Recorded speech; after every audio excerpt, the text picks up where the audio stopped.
This is CBN NewsWatch. And thanks for joining us for CBN's Newswatch. I'm Heather Sells. A new warning for Americans today. The Centers for Disease Control says the U.S. should prepare for a coronavirus outbreak. A top official says it's not a question of if, but when. This morning, the CDC's Nancy Messonnier told journalists and lawmakers it's not a question of if this will happen, but when this will happen and how many people in this country will have severe illnesses. Around the world, the number of cases is spreading so fast that scientists fear it could turn into a global pandemic that cannot be stopped.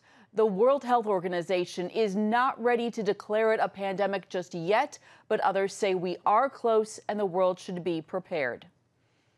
WHO and others don't like to use the word pandemic, but by the classical definition, we're really teetering very, very close.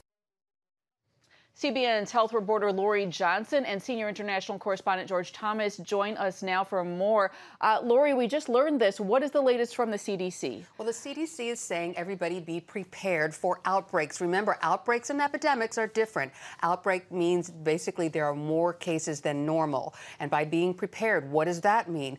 Be prepared for shutdowns. We've seen in Milan, Italy, where there was an outbreak there. They shut down the fashion shows. We see that some people businesses might be closed, schools might be closed. This is something we've already seen in the United States where school districts sometimes close because of the flu. Also, be prepared on a personal level. Understand how the disease is transmitted and take precautions. For example, wash your hands many times during the day for 20 seconds with warm soapy water or use hand sanitizer, 70% alcohol. Avoid touching your face, putting your fingers in your mouth or your nose or any other places where germs can get inside your body. Maybe refrain from shaking hands. Maybe don't press the button on the elevator. Instead, use your knuckle. Things like that to be aware of ways that you could get it yourself. Improve your immune system. There are lots of things that we can do personally to avoid getting it and spreading it. And it sounds like we are potentially looking at a whole new level if we're talking about shutting down events. And, you know, we haven't seen this before in this country. We really haven't, but we're seeing it in other countries, and they're doing it very well, and it's making a big difference. The World Health Organization had a news conference today and announced that the number of new cases in China has dramatically decreased to a new low of new cases. Only a month ago, it was 2,000 new cases a day. Now it's 500 new cases a day. And they say it's because of these measures that the Chinese government has taken that's made such a difference, especially people getting diagnosed early and then quarantined and isolated early, 3 days. It used to be about 15 days. So here in America, we should take heed that if you're not feeling well, get to the doctor soon. And if you have it, you might have to self-quarantine for a couple of weeks. So have food and things at home. A lot of preparation. Right. George, the president was talking about this in India today, and he was talking about China specifically, and he's trying to manage all this. What did he say? He is, absolutely. And very much to to Lori's point, he made the point that President Xi Jinping of China, initially they got off to a rough start. It was a difficult start, and you had this explosion in the number of cases. But he did mention that President Xi and the Chinese government have gotten a handle on it, and that he firmly believes that the country is in control of this virus. At the same moment, 8,000 miles away in our nation's capital, in front of the State Department, Secretary of State Mike Pompeo basically lambasted the communist regime, basically saying, why did you kick out your own Chinese journalists as well as foreign journalists from Wuhan province from reporting on this? He basically said to the government,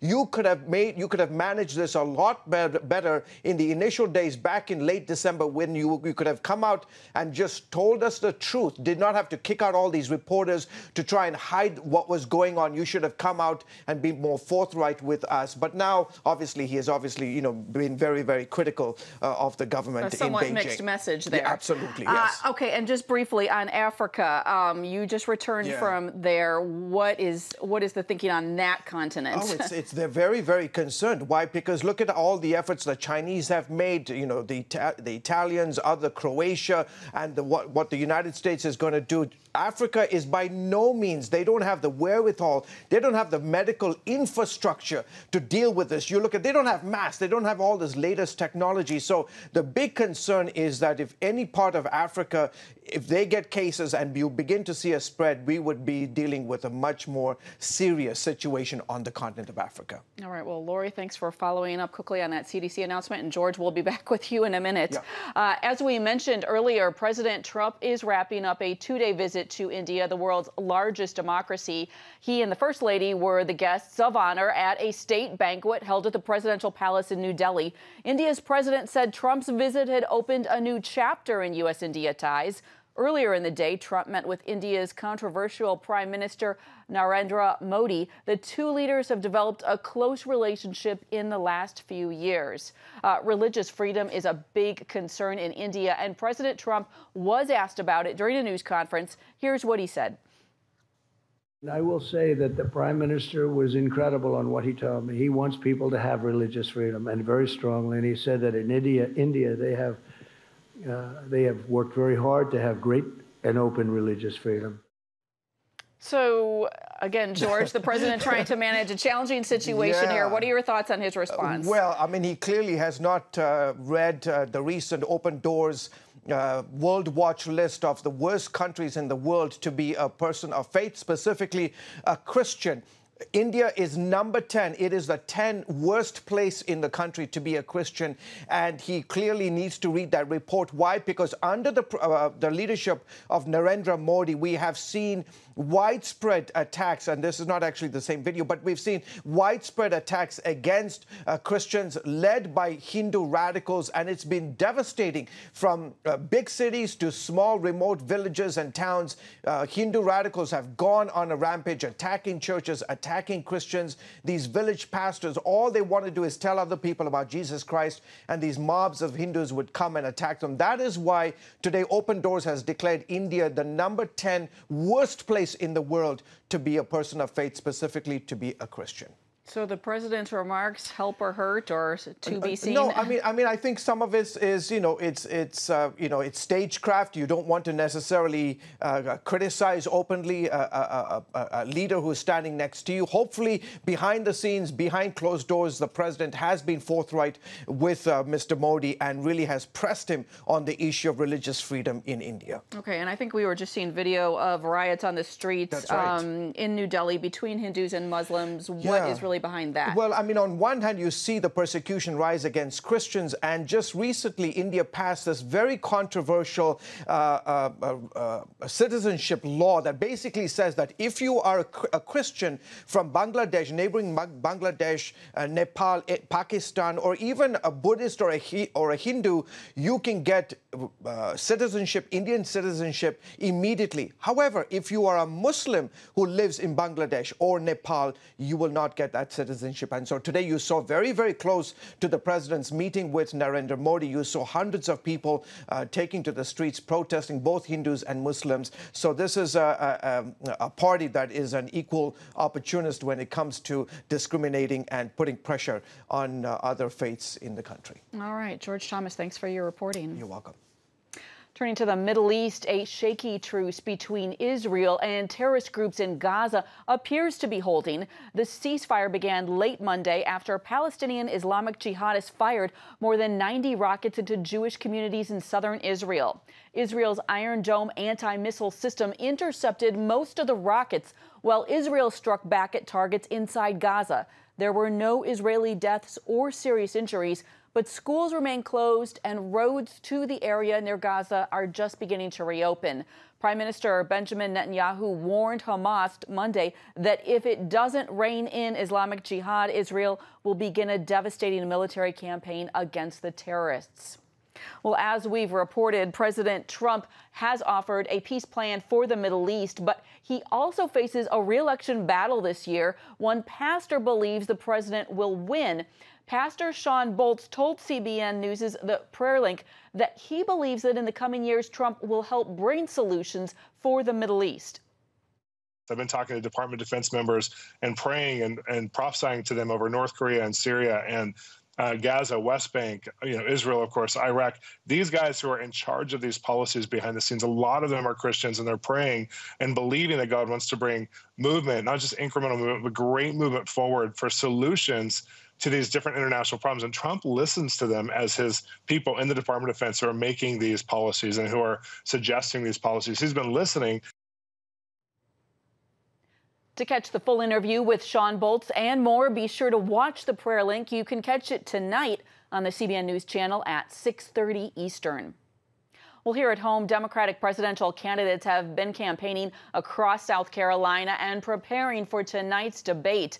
The state's primary is Saturday, and Senator Bernie Sanders remains the frontrunner. Joe Biden, Pete Buttigieg, and Mike Bloomberg are going after Sanders in attack ads. Tonight's debate is the second in a week and the last before Super Tuesday next week, where 14 states will vote. The next debate is scheduled for March 15th in Phoenix. And for more political news and analysis, be sure to catch Faith Nation this evening. You can watch it right here on the CBN News Channel. Coming up, is free speech on college campuses in danger? One organization is working to fight for students' rights. But before we go to break, here's a look at what is trending on CBNNews.com.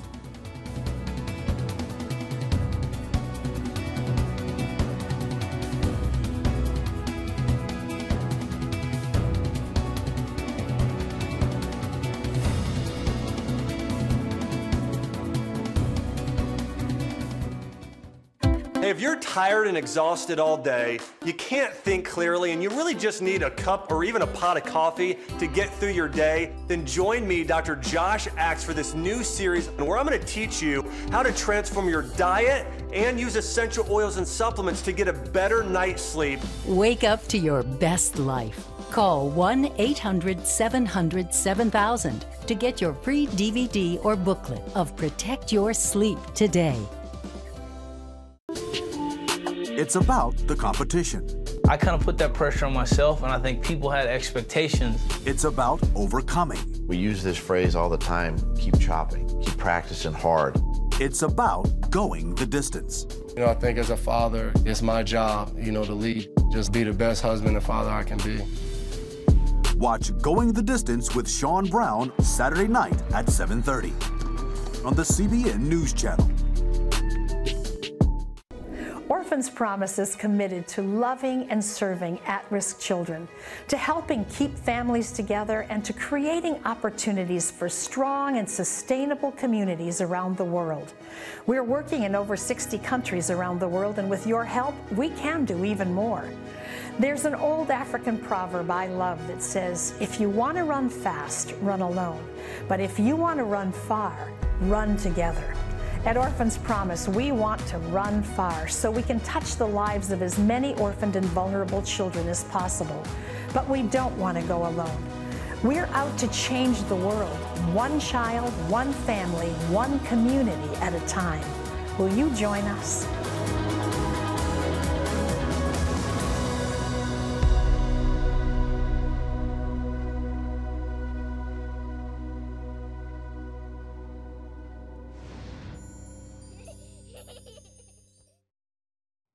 Free speech advocates believe many college campuses today are chilling First Amendment rights with policies that limit freedom of expression. A 2019 Knight Foundation study found that 2/3 of college students believe the climate on their campus prevents people from speaking freely. A new rule proposed by the Department of Education would help to keep universities accountable on the issue. Joining us now is Nikki Neely, the president of Speech First, who supports the rule. Nikki, thanks for joining us. Thank you for having me. How would this rule put the pressure on universities to create environments that promote free speech? Sure. It's sad that we have to do this at all, but what this rule does is very simple. It encourages universities that apply for federal grant funding to public universities must uphold the First Amendment, which is actually their obligation under the law as is. And it would ask that private institutions live up to the guarantees that they make to their students. Private universities aren't bound by the First Amendment. They are private actors. They're allowed to set their own rules. I went to grad school at Pepperdine, which is a Christian university, and makes no bones about that. However, many private institutions actually hold themselves up as bastions of free speech and free expression, and they don't actually deliver on that in practice.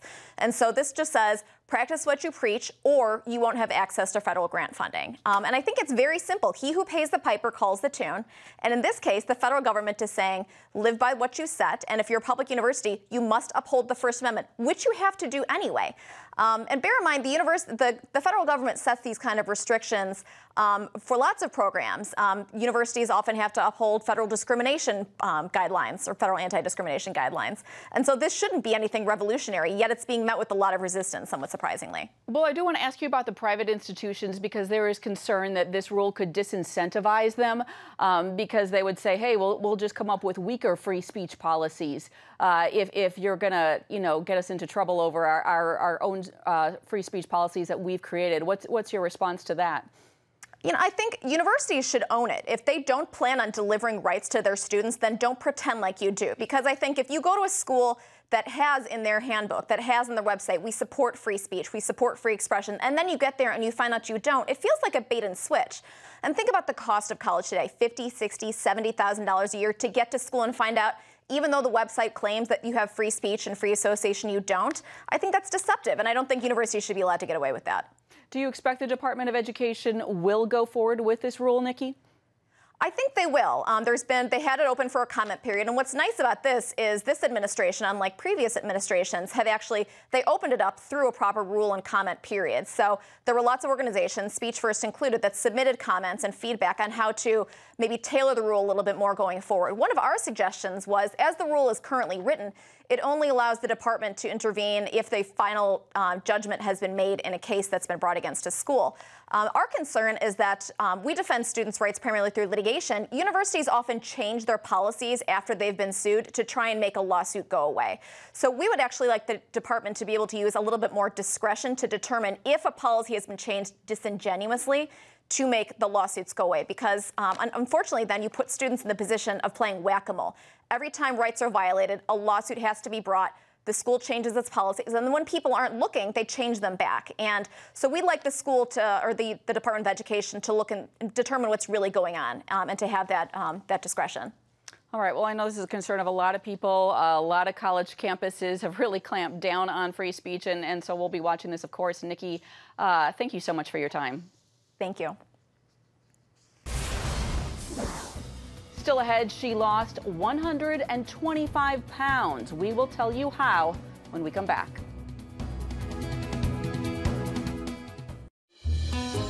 Daddy? Yeah, buddy? How many nickels are in a dollar? There are 20 nickels in a dollar. How do birds fly? Does milk really make my bones stronger? Yeah. Daddy, when we die, will we go to heaven? Do you have the answer to life's biggest question? Call the 700 Club. We'll help you find answers to the important questions life brings your way. Watch breaking news, in-depth exclusive stories and programs from health to entertainment you won't find anywhere else. The CBN News Channel, a perspective you can trust. Enjoy credible news reporting from around the world. Discover inspiring programs and stories of hope, all in one place from a Christian perspective.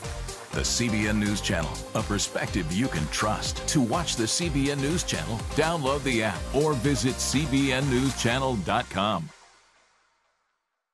Hello, I'm Dr. David Perlmutter, board-certified neurologist and #1 New York Times bestselling author. Wouldn't it be great to boost your energy, eliminate brain fog, and even reverse brain disease? Well, you can, and I'm going to show you how, along with some of the world's most well-respected brain experts in this DVD, Protect Your Brain. Get Protect Your Brain, a free DVD only from the Christian Broadcasting Network, featuring experts on the cutting edge of neuroscience and brain health. No matter how many times you've failed in the past, You really can do this. In Protect Your Brain, you'll discover simple strategies to keep your brain young and healthy.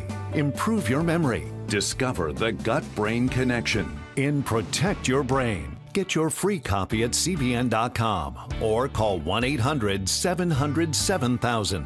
If you want to improve the quality of your life, get the DVD Protect Your Brain and get it today. Well, here's the bad news. The Centers for Disease Control say more than half of all Americans are either overweight or obese. But the good news, on this week's Healthy Living program, Lori Johnson spoke to a woman who lost 125 pounds after she and her entire family started eating whole foods that were made in her Instant Pot. The whole reason you got into this new way of eating was because your daughter was diagnosed with rheumatoid arthritis, which is an autoimmune disease, and the doctor recommended an anti-inflammatory diet for her, and so you started making that for her. What is an anti-inflammatory diet? So there are foods, for instance, nightshades, which are like tomatoes and eggplant and peppers and potatoes, and then also things like grains and dairy that are known causers of inflammation in the body. And so I began to research the autoimmune protocol diet, and we started with that. And then after we were on that for a while and we saw an improvement in her health, I began to add things back in little by little to see if there was something that might be causing her inflammation to spike. And we noticed that gluten, dairy, red meat, pork are all triggers for her. So we keep those things at a minimum in her diet. And so what I like to encourage people is that this is just what works for me. Just because this is what works for me and my family, it doesn't mean that it's necessarily going to work for you and yours. So please feel free to change things up as you like. You know, instead of using pork in a recipe, use chicken breasts instead. Instead of using tomatoes or bell peppers, if you can't have those things, you can absolutely just leave them out. So, well, as a health reporter, I find that inflammation causes so many different types of diseases, including things like heart disease and Alzheimer's and cancer, some of our worst diseases. So an anti-inflammatory diet is really a good idea for all of us. We should all try to lower our inflammation. And they say that inflammation is mostly found in fast food, which you have completely given up. Right. Oh, wonderful. I was a fast food addict. Yes. That started from a really young age because we lived on a fast food diet when my parents were raising us. My mom was a full-time working mom. My dad was disabled, and they didn't have a lot of time to make us meals. There were 7 of us. And so it was just whatever was quick, whatever was easy, and whatever we could put together ourselves. And a lot of times that entailed a lot of fast food. And by the time I was 15 years old, I was already clinically morbidly obese, and I had an autoimmune disease myself. I had hypothyroid disease. And so I went on medication for 10 years, but thank goodness with switching my diet and starting to eat just real food, I was able to go into remission. Wow, what a testimonial. Okay, so this cookbook is amazing. The pictures in it are gorgeous. You're going to be showing us how to make one of your favorite recipes. What is it? So this is my salsa chicken. It's just a really nice shredded chicken that you can do over a salad, or you can do it in tacos. And it's very quick and very easy. You're just going to dump that chicken right into the pot. I have some red salsa here that I'm going to throw on top. Then I have some green salsa. And this is my homemade taco seasoning. A lot of times in the store, the seasoning blends have anti-caking agents, they have sugar, they have a lot of ingredients that I prefer to leave out. And so making it yourself at home, not only is it really quick and easy, but it's gonna ensure that you're getting the best quality of ingredients. So then you're just gonna put the lid on top of the pot, you're gonna make sure it's in the sealing position, and then you're gonna use the display panel to set it, and then it's ready. So how long does it take to cook? It's under 30 minutes start to finish, and that's with frozen chicken breasts as well. So you can do thawed or you can do frozen. I always say it's the procrastinator's dream because I always forget to pull my frozen meats out of the refrigerator. Wow. Yeah. So you can put frozen meats in the Instant Pot, and this is what it looks like after it's been cooking for about 30 minutes, you say? That's right. And you actually use your hand mixer to shred it. That's funny. I do. Not only is it more fun, but it also saves your wrists. All of that, you know, shredding. I'm going to try that. So this is what it looks like. And again, this is the chicken, and it sort of has a Mexican flavor. And you like to put it on tortillas that you make yourself. How do you make your own tortillas? We do. And this is actually my husband's recipe. He is really into baking, but these are homemade tortillas. It's very, very simple. It's just corn flour, oil, and a little bit of water and sea salt. If you're hungry like I am, you can see the entire episode of Healthy Living with Lori Johnson on the CBN News Channel, and that is tonight at 9:30 Eastern. After the break, how one organization is hoping to spark a revival across college campuses.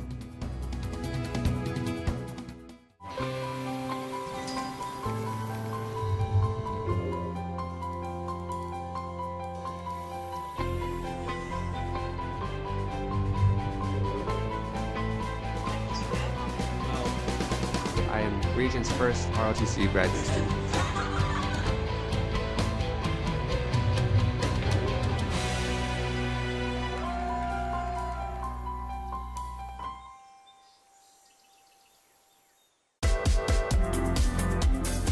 Meet the pastors who are preaching the gospel in a fresh, fearless way.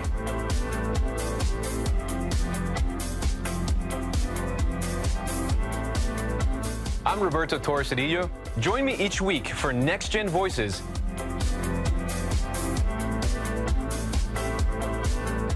And watch God transform a generation.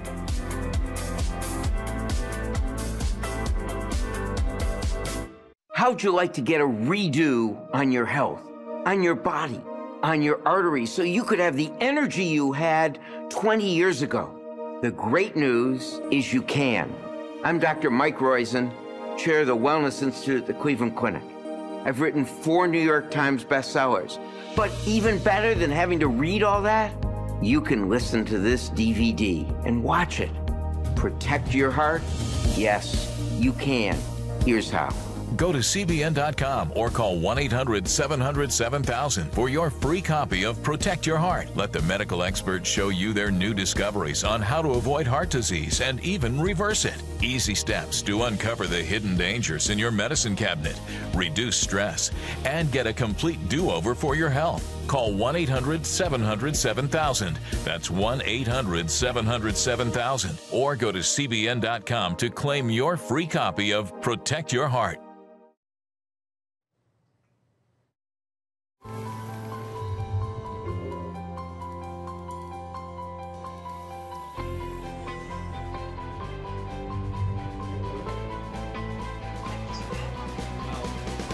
I am Regent's first ROTC graduate student.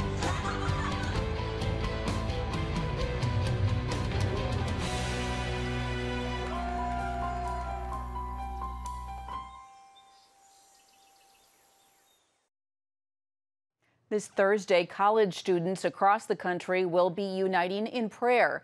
InterVarsity Christian Fellowship has partnered with 30 other ministries to promote the annual Collegiate Day of Prayer. The organization is inviting people to adopt a specific campus to pray for and ask God for revival and awakening. A Facebook Live simulcast out of Yale University will go out Thursday night to give students and faculty around the country the opportunity to come together. Last year, all 4,944 colleges and universities were prayed for. To adopt a campus, visit collegiatedayofprayer.org.